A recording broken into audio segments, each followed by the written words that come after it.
whether it was through a fellowship program or through a language program. If you're doing South Asian studies, you've come through AIIS at one point or another. It's almost like a rite of passage. AIIS is different in that it's very particularly geared towards people who are entering a profession that requires a careful study of some subject in India. So it's unique in this way. And because it's unique in this way, it's really vital because there's nothing else that can compare.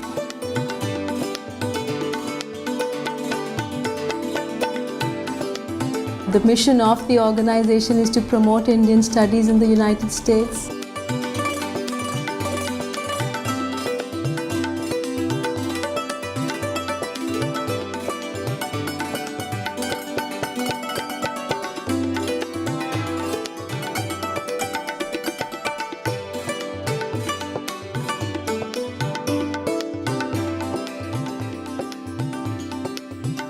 It's really the study abroad programs where students are first exposed to India, and they sometimes then come back on our other programs. Thank you all for welcoming us to your beautiful country and your beautiful city. This is our 4th year here working with the American Institute of Indian Studies. It's been a very strong partnership. We are delighted to be a part of it.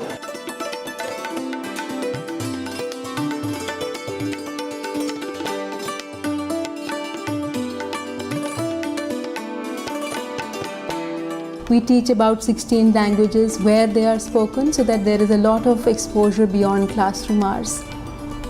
There are a lot of opportunities for community interaction, cultural immersion, and social interaction.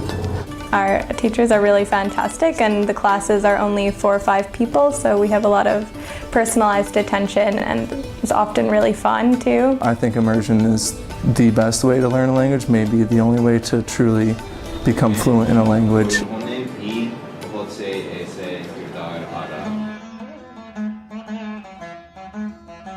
For my first AIIS language course, there was a AIIS fellow that spoke at the orientation, and I distinctly remember thinking to myself, oh, it would be really amazing if I could come back as a fellow one day.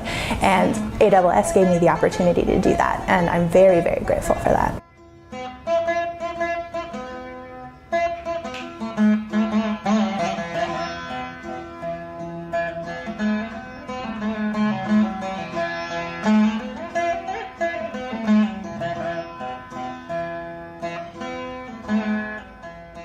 AIIS, I think, does really a superb job of supporting early emerging scholars as well as those who are more well established in their professions.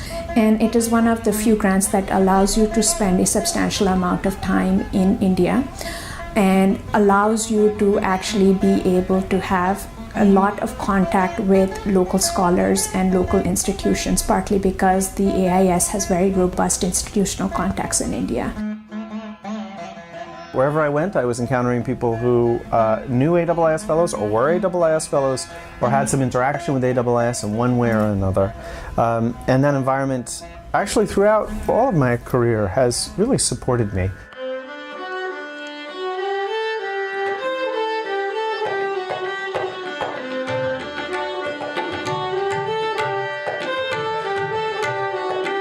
Creative arts fellowships are available to accomplished practitioners of performing arts and creative artists who demonstrate that coming to India would enhance their skills.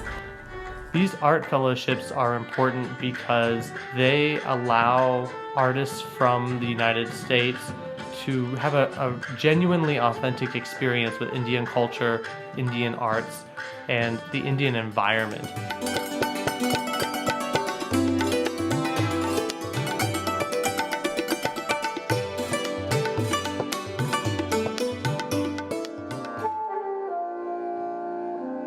We have 2 world-class archives located in Gurgaon, and one is the Center for Art and Archaeology, devoted to the built heritage of India, art and architecture.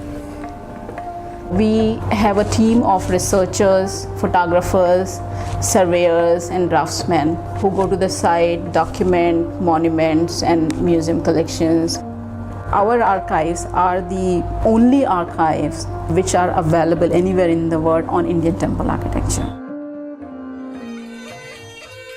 The other is the Archives and Research Center for Ethnomusicology, which is a world-class archive of music, dance, and performance traditions.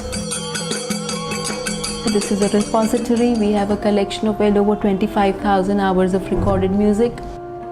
We've continuously tried to work right from the beginning to have these collections brought to India where people from India could refer to them.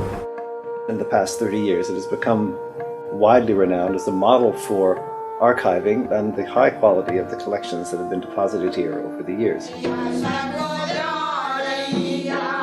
We've been working on this virtual museum project.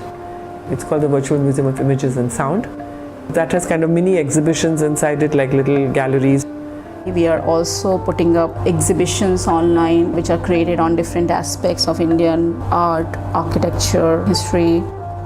I wouldn't like to boast, but there are scholars all over the world who are working in these fields know about the centers.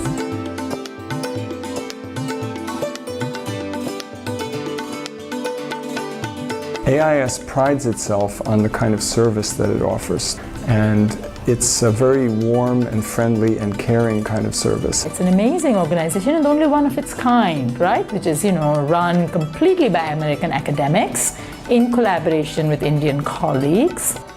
They have a special kind of infrastructure in place that, really facilitates cultural learning, cultural immersion.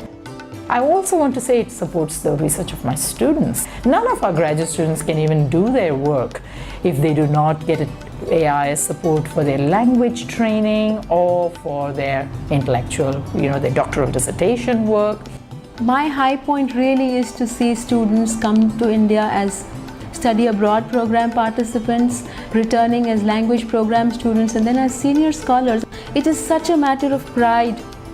It's like a family network in a way, and once you become associated with it, people often continue to call on AIIS's services even when they're not actually here on a fellowship or on a language program. It's a social network. It's a place for us to get together and to talk about something, and there is no other opportunity for that. AIIS creates a very special community of scholars and students that I haven't found anywhere else.